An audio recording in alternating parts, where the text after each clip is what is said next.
Hi everyone, my name is Aurora and I look after specification for FINSA and I also look after our Instagram page. March is the month of superPan Tech, which is our range of structural boards, and we're going to be talking about it across our channels. So to help me do this, I have invited my colleague Sen on a video call to talk about his role at FINSA and why he's our go-to guy for this material. Hi Sen. Hi everybody, yeah, my name's Sen. I look after structural products, construction materials and special products for FINSA UK. So yeah, that involves a lot of superPan. So here we are. So because superPan is something unique to FINSA, let's start with an easy question. So can you explain to us what superPan is and how it's made? Yeah, so if you look at the particle board industry, it sort of started around about the 1940s, which was when FINSA got involved with it. It was developed as a result of, it was a way of using waste material essentially. So yeah, FINSA was heavily involved with that.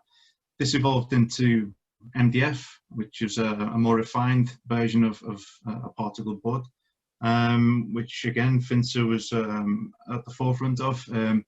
This went on successfully. It was used across the globe for various applications, and it wasn't until around the year 2000 that FINSA decided that they would take it a step further.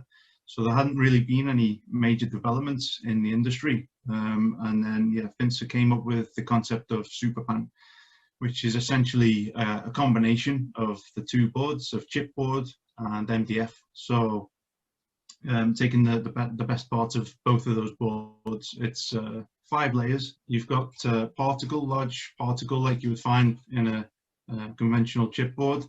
Either side of that, you've got slightly finer particles, and then on the faces, which is the most important part, we've got fiber like you would find in MDF or HDF. So yeah, that was developed by FINSA. We hold the patent, and it's doing really well for us. So now that you explained a bit of the production process, I'm just gonna quickly mention that superPan is made in our factory in Portugal, and it's made using local sustainably sourced wood. So superPan holds all of our sustainability certifications, which includes the ones related to forest management, like PFC and FSC, the ones about sustainable building, and also the ones about material health, like Cradle to Cradle. So throughout the years, FINSA has developed a full range of different superPan boards, including the superPan Tech range that we are promoting at the moment. So why are there different types, or what would the classification be for this type of boards for someone who doesn't know superPan but knows other structural boards? Well, the industry has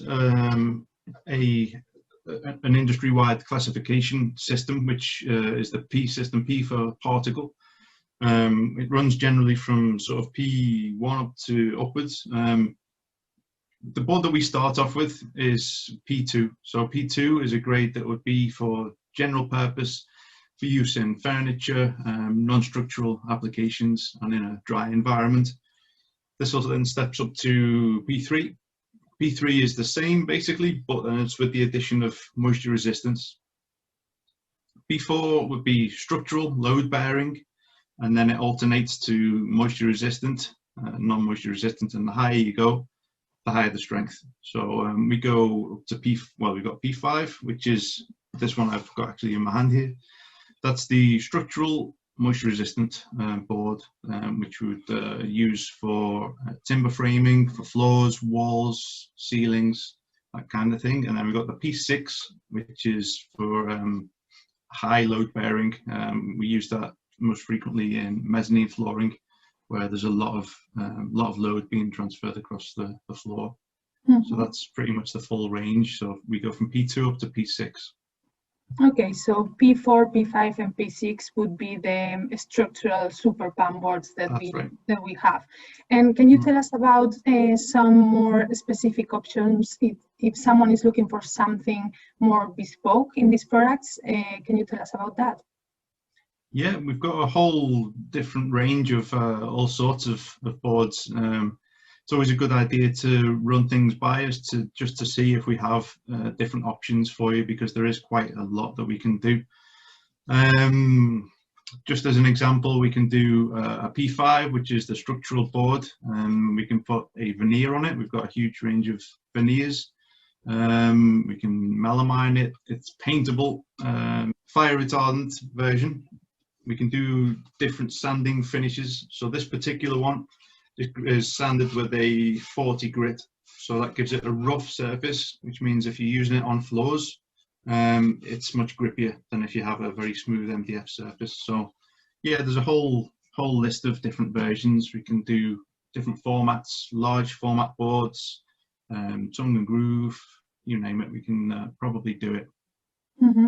We also recently developed a new version of the P5, if you want to call it like that, which is called superPan Vaporstop. So I think that would be interesting to mention.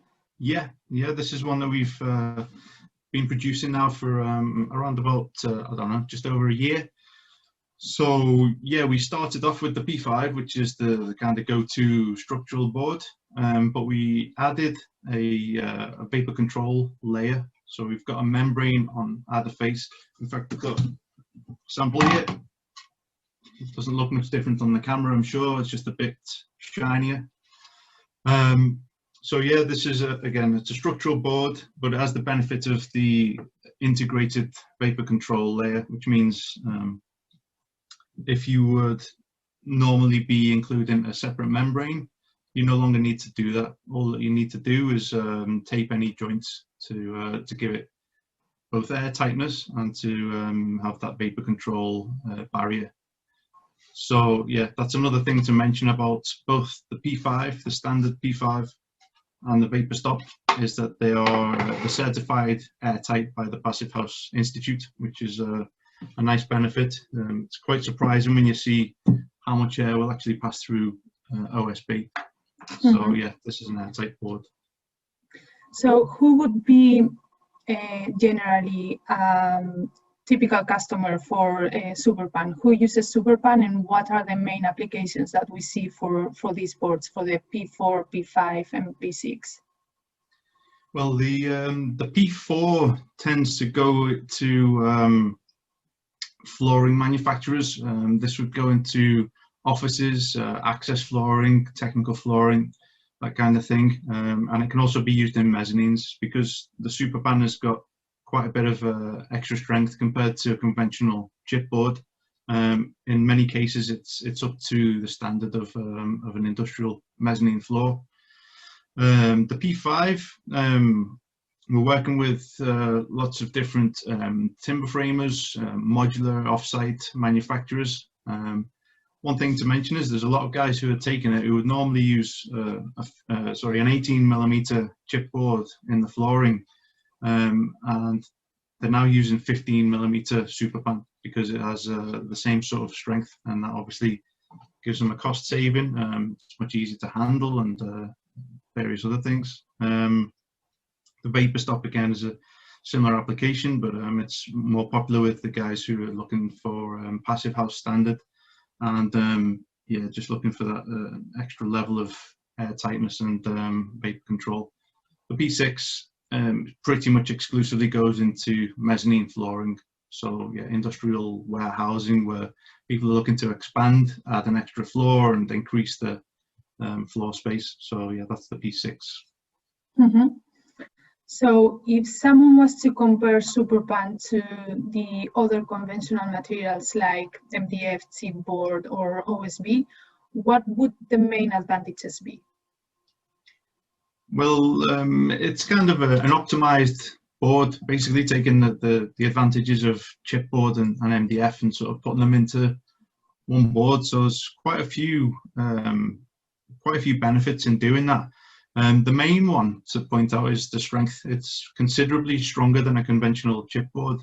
Ballpark would be roughly sort of 20% stronger than a chipboard. It's also omnidirectional in strength. So if you look at an OSB board, some people don't realize that actually there's a grain on OSB. So it depends on the direction.